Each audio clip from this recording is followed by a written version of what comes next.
You're listening to the My Simplified Life podcast, and this is episode number 211. Welcome to the My Simplified Life podcast, a place where you will learn that your past and even your present don't define your future. Regardless of what stage of life you're in, I want you to feel inspired and encouraged to pursue your dreams, simplify your life, and start taking action today. I'm your host, Michelle Glogovac, and I'm excited to share my stories and life lessons with you while taking you on my own journey. This is My Simplified Life. Hey friends, Happy New Year and welcome back to another episode. I'm your host, Michelle Glogovac. Today, I want to ask you a question, and it is, what is your story? This is often a question that I think we have trouble answering because the buzzword is we all want to be storytellers. And what's your story? How do you tell your story? Well, where exactly do you begin? It reminds me of a memoir where you're writing about yourself, but do you share the entire story? Do you share just a certain aspect or moment in time of your story? Where is it that you begin and that you end? Or do you share everything in between? I think it varies. And if you've ever done any law class of any type, I can tell you that the professor will always answer your question with, it depends.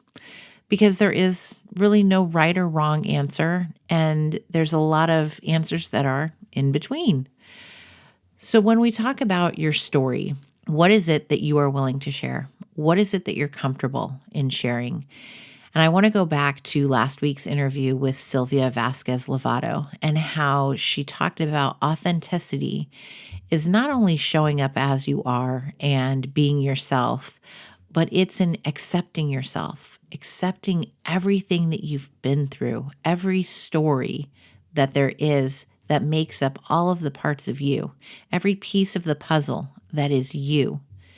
To accept that, to acknowledge it, to share it, that is authenticity. And so when you share your story, you have to share all of the parts of it, whether it upsets someone that was involved because of something they did to you, or it brings up really uncomfortable topics. But these are all part of who you are. It's part of your makeup, and it's the reason why you are who you are today. It's the reason behind all of the actions you take, the words you speak. It's all because of what you've gone through.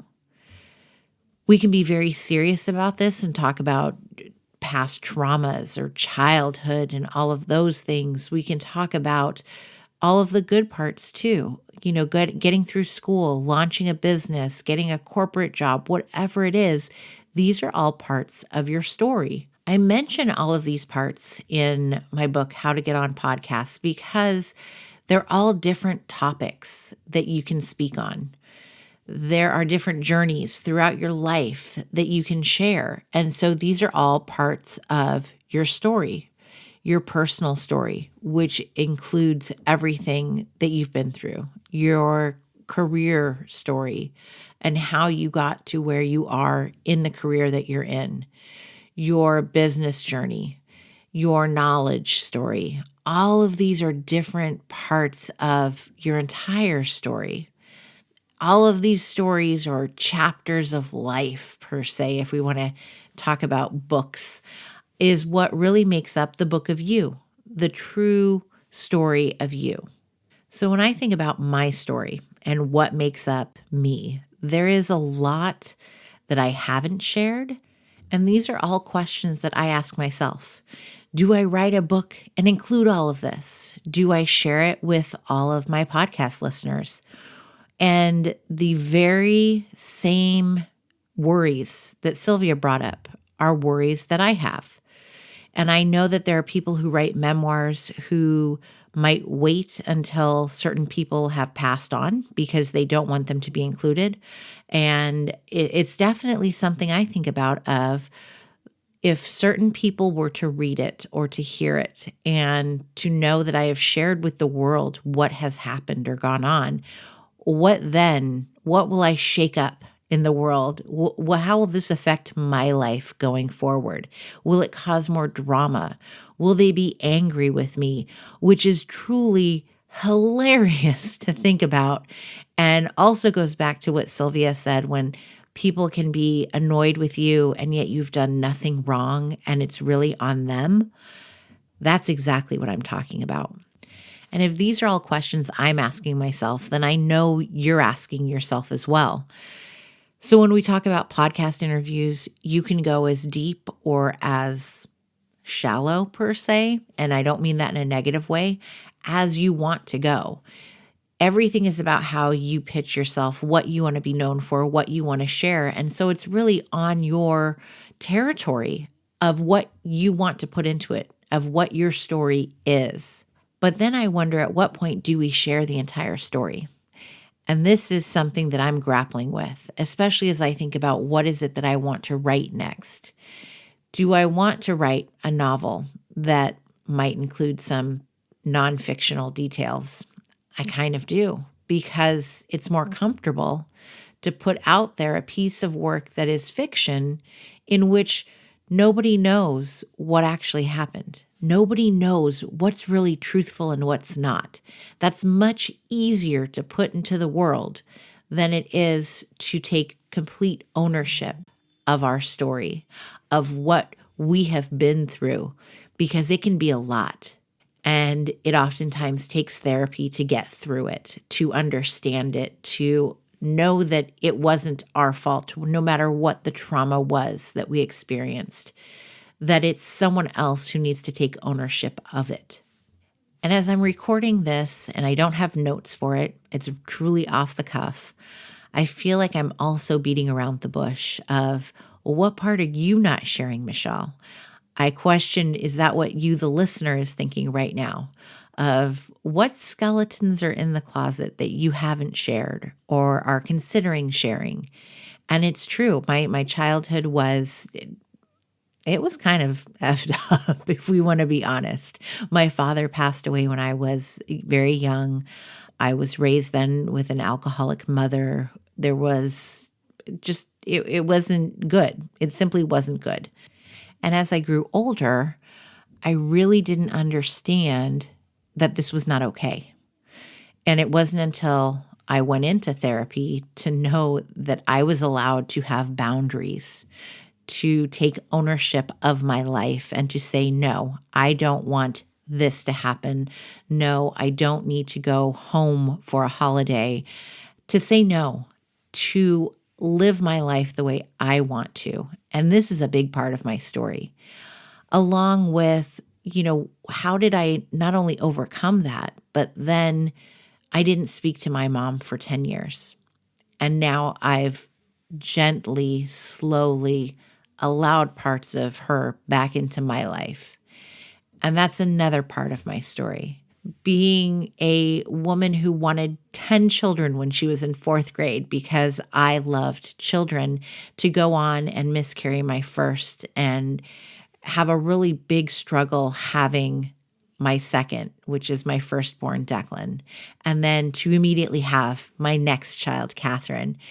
This is all part of my story. How do you overcome that grief of losing your first child? Because for me, it was a huge, deep, dark depression. This is part of my story. There's so much more that goes into the details of my childhood that it would be a great book, because some of it, it's just, you can't fathom that certain stuff happened. And I think that's true for so many of us. And I know this when I read memoirs and then meet the people who have written them, and to know, oh my God, you've been through so much. And here you are sharing yourself with the world. I am so grateful for it, which is why I think that more of us need to share our story. More of us need to put out into the world of, look at what I've overcome, because I'm a badass. I've done it. You can do it. And let's share our stories. So I wonder if 2024 is the year of the story, the year for each of us to get comfortable, take ownership of what our story truly is, and to share it. and to truly be authentic. Because as much as I say that I don't like the word, and I don't, because what you get is what you see with me. I give you my opinions, I give you myself, and yet I do recognize that there are certain parts that I haven't shared, at least not fully. And those are the reasons why I said before I haven't shared them. And maybe it is time to share them. It's yet to be seen. As the year goes on, I'm sure I will continue growing as a human being, getting more comfortable in accepting everything that has gone on in my life and being comfortable sharing it with you. Because despite the individuals who are still alive and the fact that they could hear it and be upset with it, it's still my story. It's my story to tell. It's my story to accept. It's simply my story. And so I ask you as we start this new year, what is your story? Do you want to share your story? Are you comfortable with accepting all of the parts of your story? And if not, what is it going to take to become accepting of it? To live truly in authenticity and accept who you are and everything you've been through. I want to hear your story. I want each of us to be comfortable in sharing our stories. And that goes for you as much as it goes for me. And so let us have this be the year of our story. That's the intention that I'm going to go in with, of sharing more of myself with you. And I hope that's okay with you. I need to be okay with it for me, and I want you to be okay with it as well. And I encourage you to share your story. I want to know everything that's gone on with you, the good, the bad, the ugly, and the triumphs, and what's made you the badass that you are today.